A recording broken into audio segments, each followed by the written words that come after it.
समास जो है वो हर एक एग्जाम के लिए है। ये नहीं कि आप बिहार बोर्ड से हैं तो उसी के लिए है, ये कंपटीशन के एग्जाम में भी ये पूछा जाता है। तो आज हम लोग इसको पढ़ेंगे। सबसे पहले आज सरस्वती पूजा कल थी, आज उसका विसर्जन है। तो माँ सरस्वती आप सभी पर अपनी कृपा दृष्टि बनाए रखें और आपको अपने अपने लक्ष्य की प्राप्ति हो, ऐसी कामना है हमारी। तो हम लोग क्लास को शुरू करते हैं। आज टॉपिक है आज का समास। सबसे पहले ये जानेंगे कि समास कहते किसको है। तो समास का डेफिनेशन सभी आदमी जानते होइएगा। दो या दो से अधिक शब्दों का परस्पर संबंध बताने वाले शब्द क्या कहलाते हैं? समास कहलाते हैं। यानी कि दो या दो से अधिक शब्द मिलता है और उसी के जैसा समान जो अर्थ देता है उसी को हम कहते हैं क्या? समास कहते हैं। और इसी का देखिए समास और संधि समझिए तो दोनों आपस में भाई हैं। समास का मतलब क्या हो गया कि ये दो शब्द, ध्यान रखिएगा, इसी से पहला ऑब्जेक्टिव बनता है कि दो शब्दों के मेल से, यानी कि दो शब्दों के परस्पर मेल से जो भी शब्द बनते हैं उसी के जैसा समान अर्थ रखने वाले, उसी को कहते हैं हम लोग समास। और दो वर्णों के मेल से जो शब्द बनता है उसको कहते हैं हम लोग संधि। तो दोनों में ध्यान रखेंगे आप लोग कि दो वर्ण मिलेगा तो संधि बनाएगा और दो शब्द मिलकर उसी के समान अर्थ धारण करेंगे तो उसको कहते हैं हम लोग समास। और समास का जो संधि विच्छेद होता है वो होता है सम जोड़ आस। सम जोड़ क्या? आस। समास का संधि विच्छेद क्या होता है? सम जोड़ आस। ये संधि विच्छेद हुआ समास का, सम जोड़ आस। इसी का अगर विलोम की बात करें, समास का विलोम, तो विलोम होता है व्यास। याद रखेंगे समास का ये क्या है? विलोम। समास का विलोम कहेगा तो क्या कहेंगे? व्यास। ये विलोम हुआ समास का विलोम। याद रखेंगे समास का विलोम क्या होता है? व्यास। समास का विलोम, इससे भी शब्द पूछ देता है एग्जाम में कभी कभी एग्जामिनर कि समास का विलोम क्या होता है, तो व्यास कहते हैं। और समास का संधि विच्छेद तो सम जोड़ आस। और समास कहते किसको हैं? तो दो या दो से अधिक शब्दों के जो समान अर्थ धारण करने वाले शब्द होते हैं उसी को कहते हैं हम लोग समास। अब बात करते हैं दूसरा क्या आता है। तो समास के भेद कितने होते हैं? तो समास के 6 भेद होते हैं। ध्यान रखेंगे आप सभी, समास के कितने भेद होते हैं? 6 भेद होते हैं। समास के जो भेद होते हैं वो कितने होते हैं? 6। याद रखेंगे, यहाँ से भी ऑब्जेक्टिव तैयार होता है कि समास के कितने भेद होते हैं। तो समास के भेद होते हैं 6। पहला होता है द्वंद्व। पहला है क्या? द्वंद्व। दूसरा दिग्गु, तीसरा कर्मधारय, चौथा बहुब्रीहि, पांचवा अव्ययी भाव और छठा तत्पुरुष समास। ऐसा नहीं कि सीक्वेंस वाइज होना चाहिए कि नाम पहले अव्ययी भाव, ऐसा नहीं। 6 भेद होते हैं, हम किसी को कहीं लिख सकते हैं। ये याद रखना है। आपसे एग्जाम में कभी आपसे ये नहीं कहता कि आप भेद का नाम लिख कर बताएं। आपसे ये पूछता है कि समास के भेद कितने होते हैं। तो समास के भेद होते हैं 6। उसके बाद बात आती है कि समास एक और इसका मतलब भेद होता है जो नई समास के नाम से आ जाता है। वो अव्ययी भाव का ही रूप होता है जिसमें नकारात्मक बोध होता है। उसको हम लोग आगे पढ़ेंगे। लेकिन 6 मूलतः 6 होते हैं, लेकिन अव्ययी भाव का एक और है जिसको हम लोग नई समास के नाम से जानते हैं, जिससे 9 आ जाए ना, 9 आ जाए उल्टा, ऐसे अधर्म ना, तो वो सब भी आ जाता है क्या आपका नई समास में। लेकिन हम लोग यहाँ पर नई समास के बारे में आगे डिस्कस करेंगे। फिलहाल पहला इसका है द्वंद्व समास। देखते हैं क्या देखते हैं? द्वंद्व समास। तो डिफिनेशन से भी कभी कभी क्वेश्चन आता है, आपसे पूछेगा कि जिस समास में पूर्व पद और उत्तर पद दोनों ही प्रधान, ध्यान रखेंगे, पूर्व पद यानी बाद वाला, उत्तर पद यानी प्रथम, ऐसे समझिए। पूर्व और उत्तर, पूर्व तो ये सभी आदमी जानते होंगे, पूर्व का मतलब बाद का होता है और उत्तर मतलब प्रथम, पहला पद दूसरा पद, इसमें दोनों की प्रधानता होती है। तो आपसे यहाँ से एक ऑब्जेक्टिव बन गया, क्या बना कि किस सर्वनाम का, आपसे पूछेगा कि कौन ऐसा सर्वनाम है जिसका दोनों पद प्रधान होता है, यानी पूर्व पद भी और उत्तर पद भी। इसको ध्यान रख लीजिए, कॉपी में नोटबुक में नोट कर लीजिए कि वह समास जिसके दोनों पद की प्रधानता होती है, दोनों पद प्रधान होते हैं, उसे हम कहते हैं द्वंद्व समास। अब इसको ट्रिक से कैसे पहचानेंगे? तो इसमें योजक चिन्ह, यानी योजक चिन्ह किसको कहते हैं? इस तरह की एक लकीर खींची हुई रहती है बीच में, योजक चिन्ह का लोप होता है, यानी कि योजक चिन्ह इसमें नहीं होता है। इसमें और विभक्ति जो जो बीच में लगी होती है उसका क्या होता है, लोप होता है, यानी कि और नहीं होता है उसमें, और योजक चिन्ह का भी उसमें क्या होता है, लोप होता है। उसी को हम क्या कहते हैं, उसको कहते हैं हम लोग द्वंद्व समास। या आप ऐसे याद रख सकते हैं कि एक दूसरे का ये विपरीत होता है, विपरीत यानी कि उल्टा, विपरीत यानी कि उल्टा। जैसे माता पिता द्वंद्व समास, भाई बहन द्वंद्व समास। नहीं तो कंफ्यूजन नहीं होना है। एक चीज आपको और बताते हैं कि अव्ययी भाव समास में भी योजक चिन्ह होता है।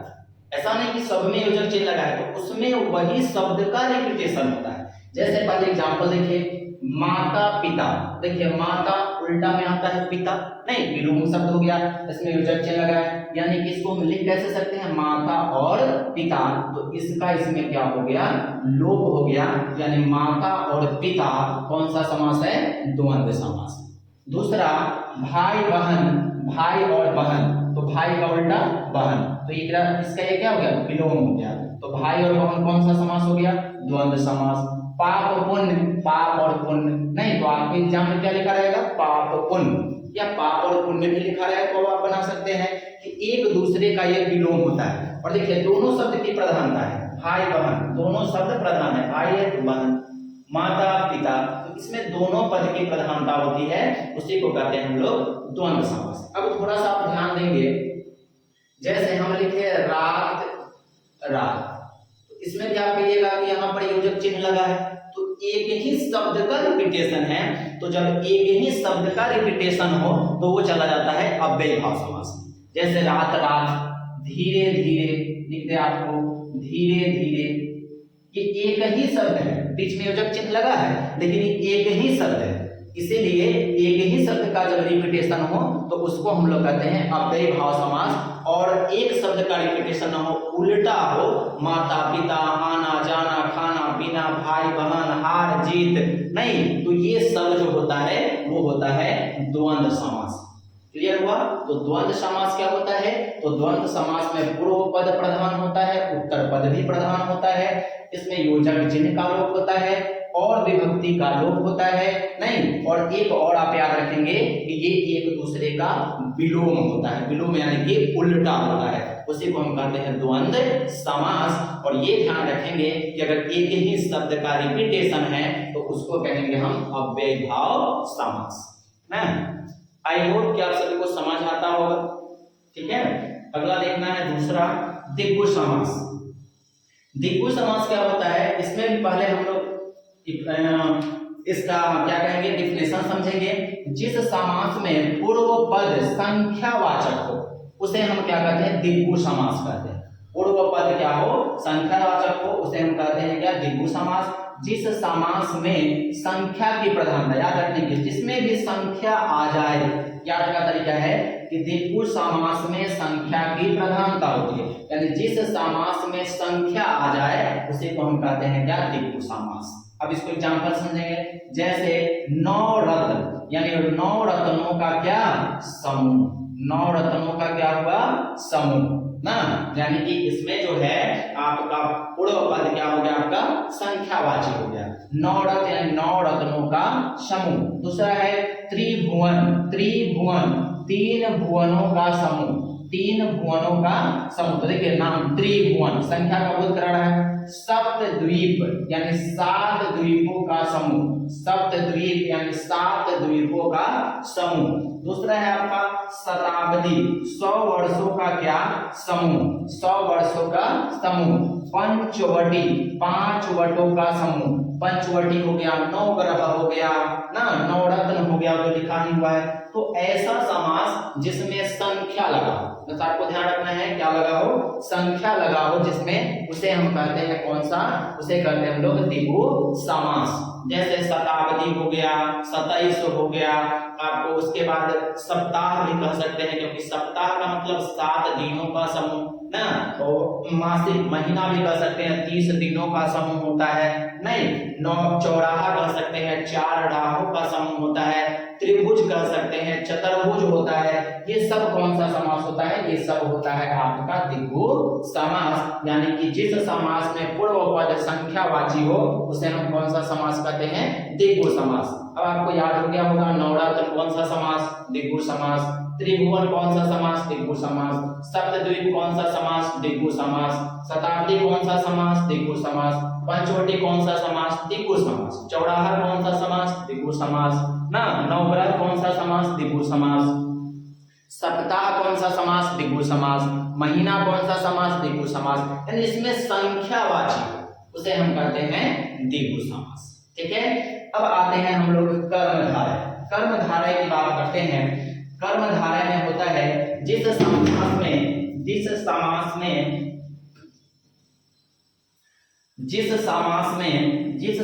में पूर्व पद विशेषण और उत्तर पद विशेष हो उसे कर्मधारय समास कहते हैं। यानी यहाँ से फिर आप डेफिनेशन में कंफ्यूज हो जाएंगे कि पूर्व पद उत्तर पद क्या है, विशेषण विशेष क्या है। तो यहाँ से देखिए ट्रिक से क्या है, विशेषता बताने वाले शब्द को कर्मधारय कहते हैं।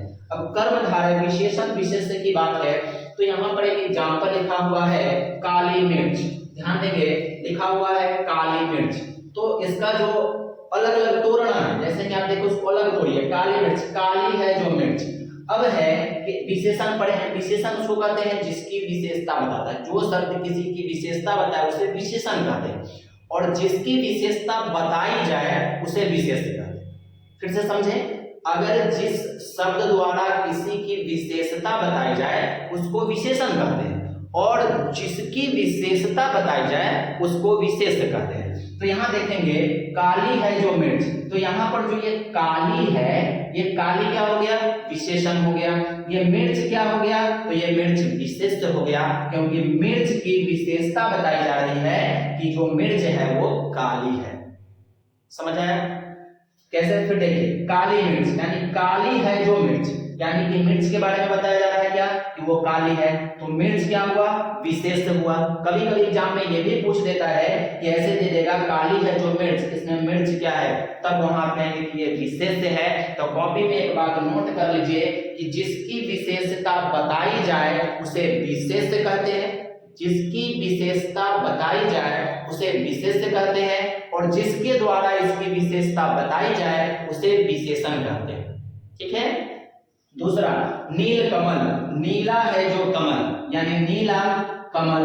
कमल के बारे में बताया जा रहा है कि कमल कैसा है? नीला है। तो यहाँ कमल विशेष हो गया और नीला जो हो गया वो विशेषण हो गया।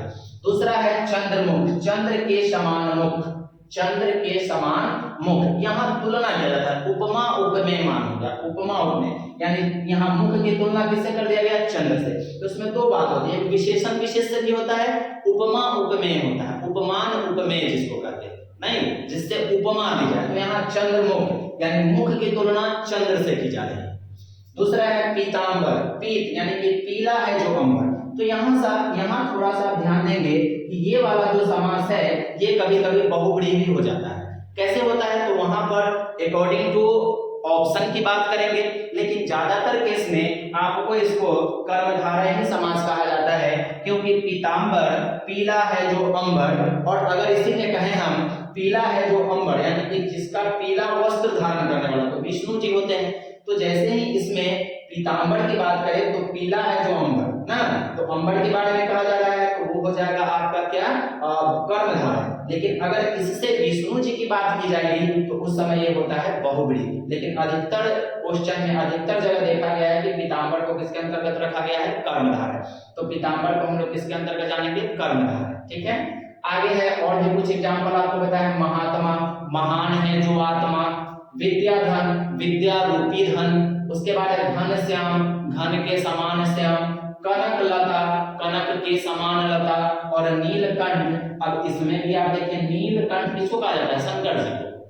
तो कहा नीला है जिसका कंठ अर्थात शंकर भगवान। तो जब नील है जिसका कंठ तो नीलकंठ, यानी कंठ की तुलना नीला से किया जा रहा है, नीलाकंठ है। अगर नीलकंठ कहा जाए तो अधिकतर केस में ये भी देखा जाता है कि बहुव्रीहि भी हो जाता है।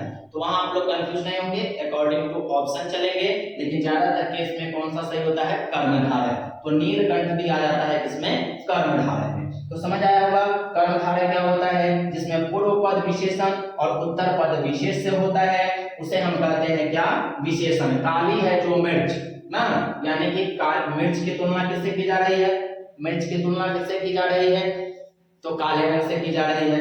महात्मा, इसको कहेंगे महान है जो आत्मा। तो कर्मधारय समास में क्या होता है, विशेषण विशेष या उपमान उपमेय होता है। ठीक है, अब आप आयोग की आप लोग को समझ आया होगा समास ये। ठीक है, तो ये 3 समास ही बताया गया आपको, द्वंद्व समास, द्वंद्व समास के बाद आपका आया द्विगु समास, द्विगु समास के बाद आया आपका क्या, कर्मधारय। और इससे आपको एग्जाम में 5 नंबर, 4 से 5, कोई भी एग्जाम, जरूर नहीं कि आपके जो बिहार बोर्ड के एग्जाम उसी में, ये आप किसी भी कंपटीशन वगैरह में भी देखते होइएगा जिसमें हिंदी होगा उसमें समास से क्वेश्चन आ जाते हैं। अब हम लोग पढ़ेंगे अगला क्वेश्चन, अगला मतलब बहुब्रीहि समास, चौथा पढ़ेंगे बहुब्रीहि समास।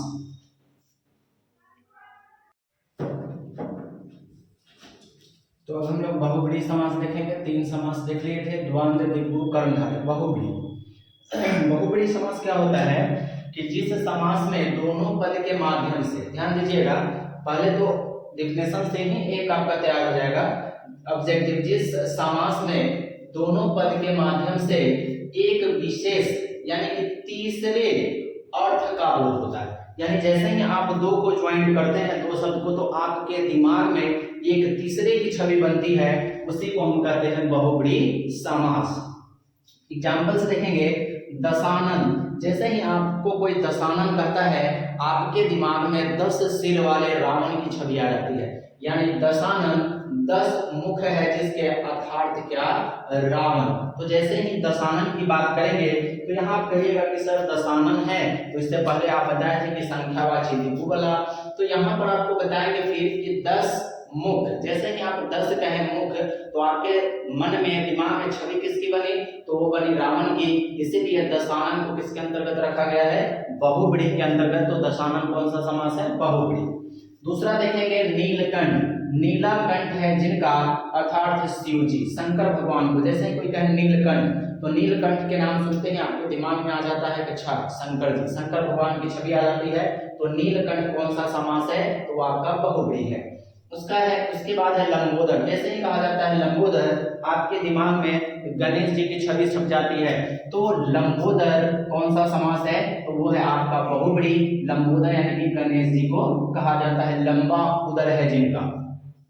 उसके बाद है चंद्रशेखर, चंद्र है जिसके मस्तक पर, अर्थात उनके लिए भी शिव जी की बात आता है, कि चंद्रमा किसके सिर पर है, शिव जी के सिर पर है। तो चंद्रशेखर कौन सा समास है, तो वो है आपका बहुब्रीहि समास। तो चंद्रशेखर बहुब्रीहि समास है। ठीक है, आपका उसके बाद नीलकंठ हो गया, लंबोदर हो गया, तो ये भी आपका कौन सा समास है, तो बहुब्रीहि। यानी इससे याद रखना है कि जिस समास में दोनों पद के माध्यम से एक विशेष यानी तीसरे की बात में पता चलती है, उसको कहते हैं हम लोग बहुब्रीहि समास। तो आप लोगों को समझ आया होगा। अगला देखते हैं हम लोग अव्यय भाव। बड़ा ही आसान है अव्यय भाव, कि जिस समास में पूर्व पद अव्यय हो। अव्यय का अव्यय क्या है, तो अव्यय का मतलब जिससे जोड़ करके, यानी उपसर्ग समझते, उपसर्ग समझते हैं कि जो किसी शब्द के पहले आता है और उस शब्द के साथ मिल जाता है। जैसे आलू देखते हुए, आलू की सब्जी, तो आलू सब के साथ मिल जाता है, नहीं, आलू जो है हर एक सब्जी के साथ मिल करके वो बन जाता है। तो उसी तरह से अव्यय को समझिए कि इसको हम किसी के साथ जोड़ेंगे तो बन जाएगा उपसर्ग होता है। ये किसी शब्द के पहले आता है, पहले जुड़ता है और अर्थ में परिवर्तन लाता है। जैसे देखिए यहाँ, जिस समास में पूर्व पद अव्यय हो, इसलिए जिस समास में पूर्व पद अव्यय हो, अव्यय भाव समास कहलाता है। इसमें प्रत्येक उपसर्ग वाला शब्द अव्यय कहलाता है, जिसमें उपसर्ग लगा हो। अब उपसर्ग में देखिए क्या क्या चीज, मतलब 90% क्वेश्चन इसी से आते हैं। कौन कौन आता है, प्रति, जिसके पहले क्या लगा हो, प्रति, फिर क्या लगा हो, बे, फिर क्या लगा हो, भर, क्या लगा हो, यथा, फिर क्या लगा हो, आ। मतलब 90% क्वेश्चन इससे रहते हैं, प्रति, बे, भर, यथा, इससे जुड़ करके। जैसे देखिए यथा संभव, तो पहले क्या लगा, यथा। दूसरा यथाशक्ति, इसमें भी यथा है, इसमें भी यथा है, लेकिन यथा संभव और ये यथा शक्ति। दूसरा देखिए प्रतिदिन, प्रति के साथ क्या लग गया, दिन, तो प्रति जुड़ा हुआ है। दूसरा प्रति वर्ष, इसमें प्रति के साथ क्या लग गया, वर्ष। प्रति माह भी कह सकते हैं, तो प्रति यहाँ क्या है, उपसर्ग है, यानी किसी के पहले जो उपसर्ग लगा है, प्रतिदिन, प्रति मास, प्रति वर्ष, ये सब जो होता है कौन सा समास होता है, अव्ययीभाव समास। दूसरा देखिए आजीवन, यानी जीवन भर, आ लगा हुआ है वो भी उपसर्ग है। भर पेट वो भी क्या है हमारा, तो वो भी अव्ययीभाव समास है। दूसरा आपको शुरू में बता रहे थे जिसमें आपका योजक चिन्ह की बात किया गया था द्वंद्व समास की, तो उसमें देखिए रात रात, तो यहाँ पर योजक चिन्ह लगा है लेकिन दोनों एक ही शब्द का रिपीटेशन है, तो जब एक ही शब्द का रिपीटेशन हो तो वो अव्ययीभाव समास होता है। दिन दिन, रात रात, पापा पाप, तो ये सब जो चीज होता है वो सब आपका चला जाता है इसमें, तो वो चला जाता है आपका अव्ययीभाव समास में। ठीक है, अब आते हैं जैसे बेमन, बेशर्म, ये सब बे लगा है, बेमन, बेशर्म, ये सब आपका कौन सा समास होता है, अव्ययीभाव समास होता है। तो अव्ययीभाव समास में ये समझना है कि जिसमें है ना पूर्व पद जो होता है वो अव्यय होता है। अव्यय का मतलब जो सभी के साथ मिल जाए ना, या आप उपसर्ग समझ सकते हैं। तो यहाँ पर देखिए क्या क्या आता है, प्रति, बे, भर, यथा, आ, ये जो उपसर्ग अगर किसी के पहले लगा है तो इसको आप कहेंगे अव्ययीभाव समास। क्लियर है। अगला है और अंतिम तत्पुरुष, ये थोड़ा सा डिफिकल्ट होता है, थोड़ा सा लगता होगा क्योंकि इसमें कारक की जो विभक्ति होती है, जैसे कारक में 8 विभक्ति होता है, लेकिन अगर आपसे कभी पूछ दे कि तत्पुरुष समास के कितने भेद, 6 कहिएगा, कितने कहिएगा, 6, तत्पुरुष समास 6, क्योंकि कारक 8 होते हैं, उसमें 6 रूप इसमें आ जाता है। जैसे मतदाता, अगर आराम से सीधा कहे मतदाता तो कहिएगा तत्पुरुष, लेकिन उसी में जोड़ दे कि मतदाता कौन सा तत्पुरुष कारक है, तो कारक जोड़ देता है, तो मत को देने वाला यानी कर्म, यानी कि कर्म तत्पुरुष है, यानी मत को देने वाले को कहते हैं मतदाता, तो इसको हम कहेंगे कर्म तत्पुरुष ना। अगर सीधा मतदाता है, ऑप्शन में अगर दिया जाए बहुव्रीहि, अव्ययीभाव, तत्पुरुष तो तत्पुरुष ही है, लेकिन अगर उसी में कारक जोड़ दे तब बच्चे के लिए थोड़ा सा डिफिकल्ट हो जाता है, तो उसके लिए आपको कारक की विभक्ति को ध्यान में रखना है। तो मतदाता, मत को देने वाला, यानी कि कर्मधारय अपना कर्म कर रहा है, तो इसको हम कहेंगे कर्म तत्पुरुष। कौन सा तत्पुरुष, कर्म तत्पुरुष। दूसरा है जन्मजात, यानी जन्म से उत्पन्न, जन्म से उत्पन्न कर्ण कारक, जैसे से 2 जगह आता है, एक कर्ण कारक होता है, एक आपादान कारक होता है। तो कर्ण कारक का मतलब होता है कि जिसके कारण से हो, और आपादान मतलब होता है जिससे अलग हो ना।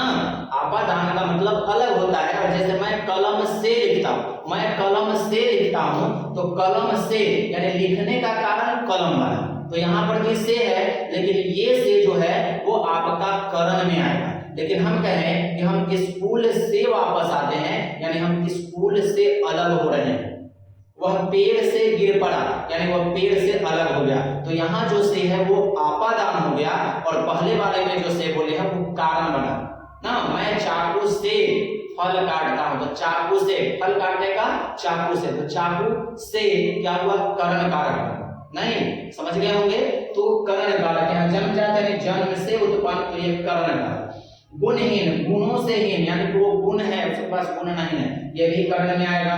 हथकड़ी, हाथ के लिए कड़ी, यानी संप्रदान तत्पुरुष, ये सीधा हथकड़ी कहा जाए तो ये तत्पुरुष है, हथकड़ी जो है वो तत्पुरुष समास है, लेकिन कौन सा तत्पुरुष का है, तो संप्रदान तत्पुरुष। कौन सा तत्पुरुष, संप्रदान तत्पुरुष। ठीक है।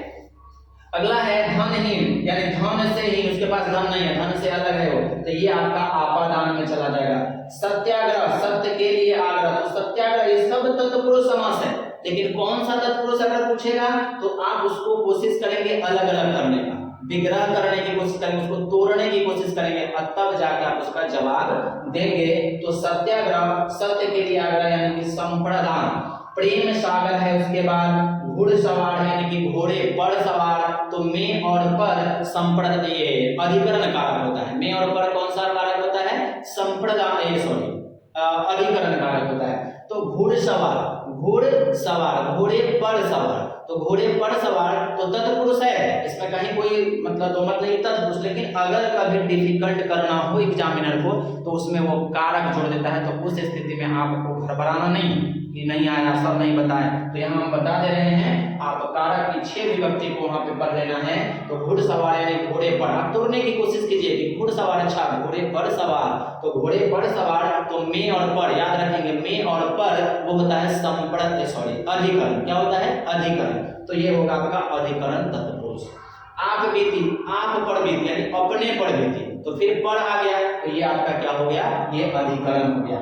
और उसके बाद है आत्मविश्वास यानी कि आत्म से विश्वास, इसमें आत्मविश्वास ये चला जाएगा आपका कर्म का, ठीक है।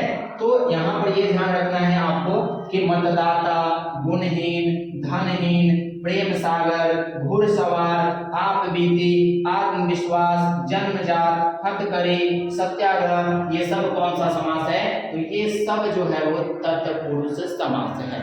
और है हस्तलिखित का है, वो भी तत्पुरुष समास है। नहीं, गंगा पुत्र का है, वो भी तत्पुरुष समास है।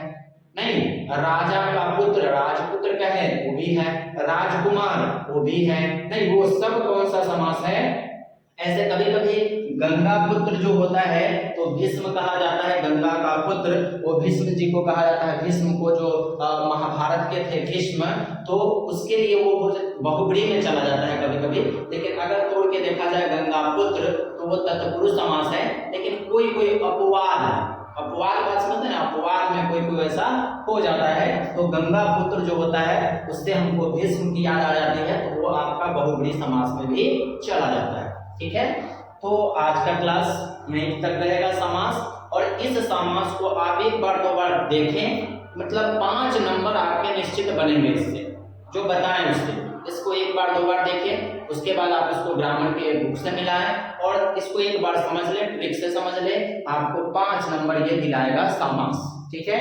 तो आपको ये कैसी लगी वीडियो, इसको आप कमेंट में बताएं, नहीं अपने दोस्तों को भी बताएं, और हमें राय दें कि और इसमें क्या क्या सुधार हो। कभी बोलने में कोई कोई वर्ड गलत भी हो जाता है, बोल कुछ दिया जाता है, तो वो मतलब ऐसा नहीं कि मतलब जल्दी के क्रम में बोलना कुछ है, बोला कुछ जाता है, तो उस पर थोड़ा सा ध्यान देंगे आप लोग भी, ठीक है। धन्यवाद।